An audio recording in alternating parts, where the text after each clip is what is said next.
우리가 에스라서 말씀을 보고 있는데 오늘 또 7장이지 않습니까? 그런데 엄밀히 따지면 7장에 에스라가 이제 예루살렘으로 귀환을 하는 거예요. 물론 에스라서는 그 뒤에 쓴 거니까 앞에 내용들까지도 다 기록한 것이기도 하겠지만 오늘 말씀을 보면 이제 2차 포로 귀환이 이루어지는 거죠. 몇 번 얘기를 했는데 2차 포로 귀환이 이루어지고 또 2차 포로 귀환은 그 고레스가 아니라 오늘 말씀에도 아닥사스다 왕이 나오지 않습니까? 아닥사스다 왕이 여러 가지 조서를 내려서 그냥 보내지 않더라고요.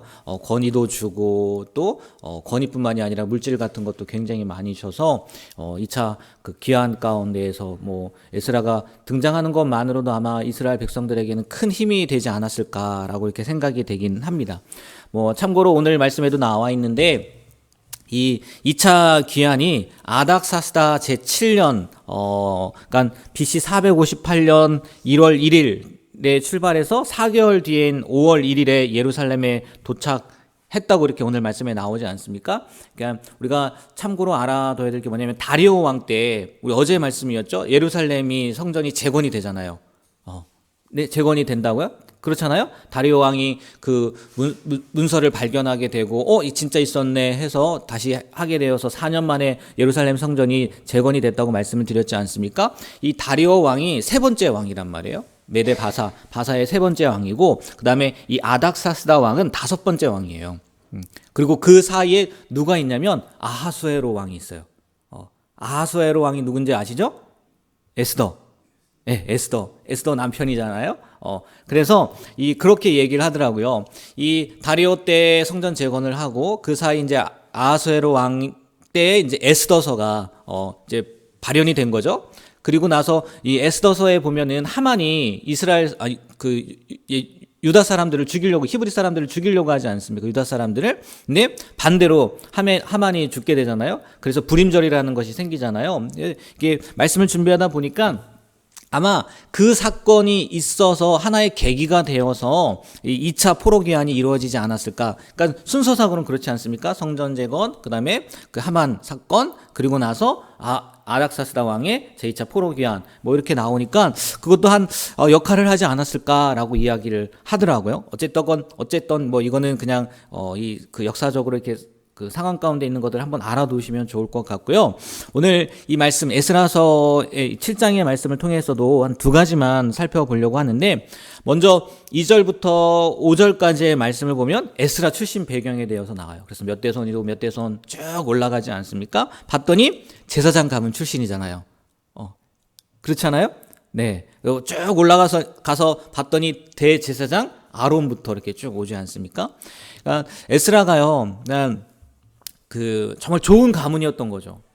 이런 가문이 어디 있겠습니까? 근데 우리가 알다시피 뭐 이런 좋은 배경 또 좋은 가문을 가졌다고 해서 그의 영적인 모습 또 신앙적인 모습이 자연스럽게 발생하지는 않았을 거라는 거예요.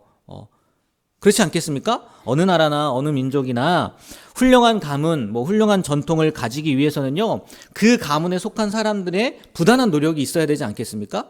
그렇지 않아요? 가르쳐야 되잖아요. 어제 청소년부 수련의 그 준비 때문에 안동 청소년 수련관에 그 답사를 목사님들과 같이 다녀왔는데 오고 가는 길 가운데 그런 얘기를 하더라고요. 안동 유명하지 않습니까? 안동. 양반의 고장 아니에요? 네. 거기 아직도 가 쓰고 다니는 사람들이 있고 같은 이제 집성촌이라고 하잖아요. 그러니까 높낮이라고 해야 되나요? 그런 게 있잖아요. 그래서 어르신이 오면은 고무신 신고 가다가도 그 자리에서 신을 벗고 그 신 위에 올라가서 이렇게 약간 절은 아니지만 이렇게 고개를 숙이고 그렇게도 한다고 하더라고요. 그런 게 그냥 그때 생긴 게 아니라는 거잖아요. 그런 것들로 계속 이어오고 그것을 가르친 거고 그래서 그분들도 지금 현대를 21세기를 살고 있는데도 갓을 쓰고 다니고 또 어르신을 만나면 신발을 벗고 그 위에 올라가서 절처럼 이렇게 하는 그런 모습들이 있는 거잖아요. 마찬가지라는 거죠. 에스라가요.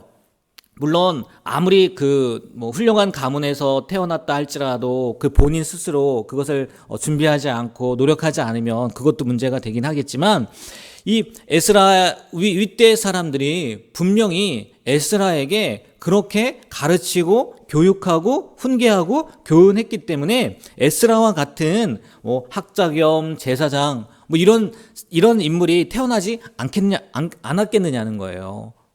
그러니까 저도요, 이 말씀을 보면서 저도 마찬가지지만 우리 성도님들의 가문도요, 에스라 가문처럼요, 말씀과 진리 가운데요, 훌륭한 신앙적 모범을 가지는 그런 귀한 가문이 되길 축복합니다.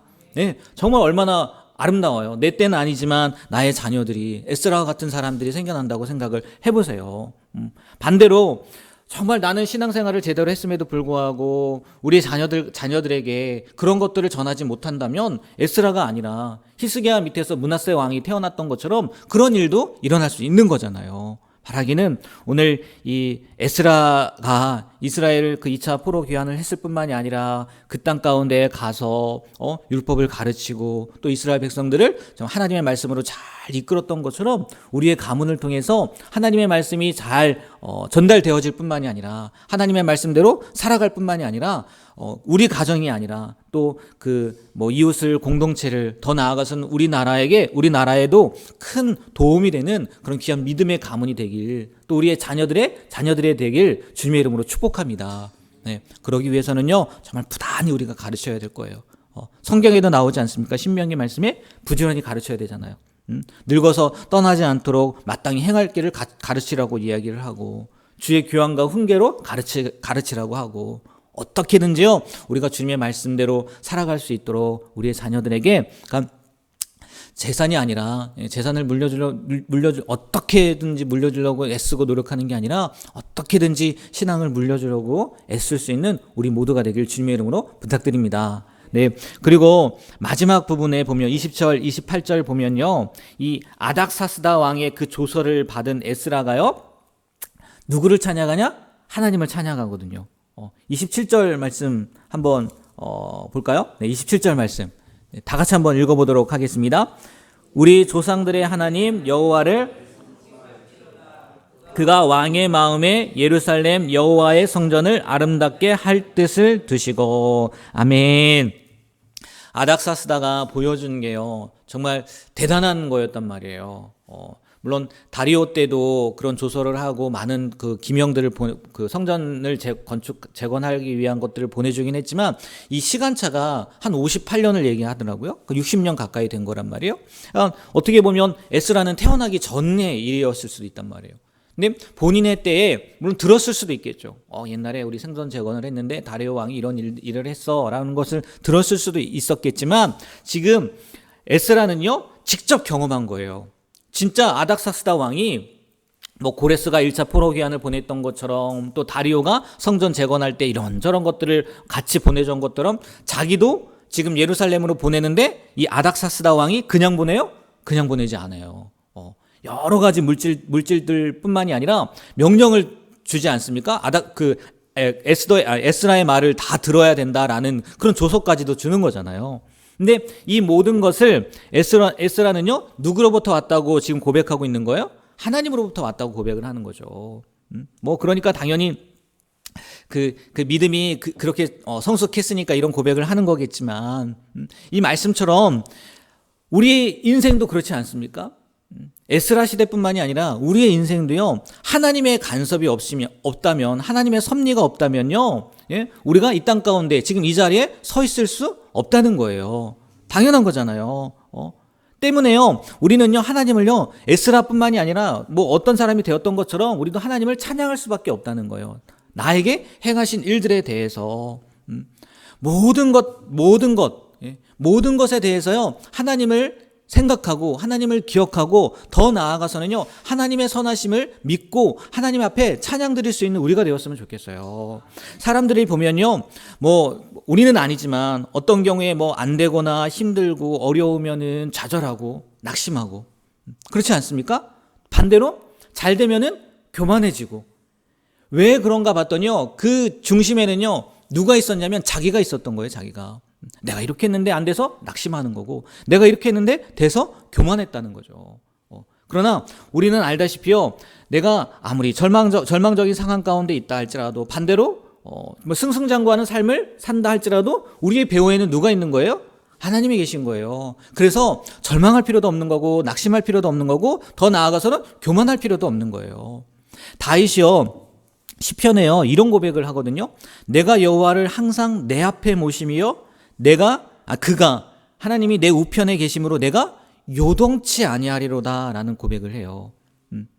이게요 요동치 않는다는 게 그냥 힘들고 어려울 때만 요동치 않는다는 의미가 아니거든요. 잘 될 때에도 요동치 않는다는 거예요. 내가 인생을 살면서 정말 형통의 길을 걷는다 할지라도 요동친다는 얘기는 무슨 얘기예요? 하나님을 바라보지 않고 누굴 바라본다는 거예요? 자기를 바라본다는 거예요. 그러면 결국은요 무너질 수밖에 없는 거예요.